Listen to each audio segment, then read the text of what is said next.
மதுரை ஜல்லிக்கட்டு போட்டிகளில் பங்கேற்கும் காளை மற்றும் ஆடுபிடி வீரர்களுக்கு ஆன்லைன் வாயிலாக முன்பதிவு நடைபெறும் என்று அமைச்சர் மூர்த்தி தெரிவித்துள்ளார்.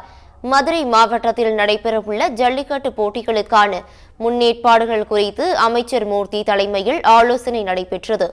இந்த கூட்டத்திற்கு பின்னர் செய்தியாளர்களை சந்தித்த அமைச்சர் மூர்த்தி, மதுரை ஜல்லிக்கட்டு போட்டிகளுக்கான காளை மற்றும் ஆடுபிடி வீரர்களுக்கு ஆன்லைன் வாயிலாக முன்பதிவு நடைபெறும் என்று தெரிவித்தார். ஜல்லிக்கட்டு போட்டிகளில் சாதி பெயரை குறிப்பிட்டு காளைகள் அவிழ்க்கப்படாது என்றும் அமைச்சர் உறுதியளித்தார். இனிமேலும் மாவட்ட நிர்வாகம் இந்த மாதிரி ஜல்லிக்கட்டு இந்த தேதியில் நடைபெறும் அப்படின்னு அவங்க அறிவிப்பு கொடுப்பாங்க. இந்த அறிவிப்புக்கு எவ்வளோ மாடு வருது, அது இல்லைன்னா அப்புறம் ஆன்லைனில் வருகிறது. அது வரக்கூடியதாக மாவட்ட ஆட்சியர் மீட்டிங்கில் பேசும்போதே சொன்னாங்க. அதுக்கு கடந்தாண்டு எப்படி நடந்துச்சோ அது மாதிரி வரப்பிரகாரம் அதனுடைய மாடுபிடி வீரர்களாக இருந்தாலும் சரி, மாடுகளாக இருந்தாலும் சரி,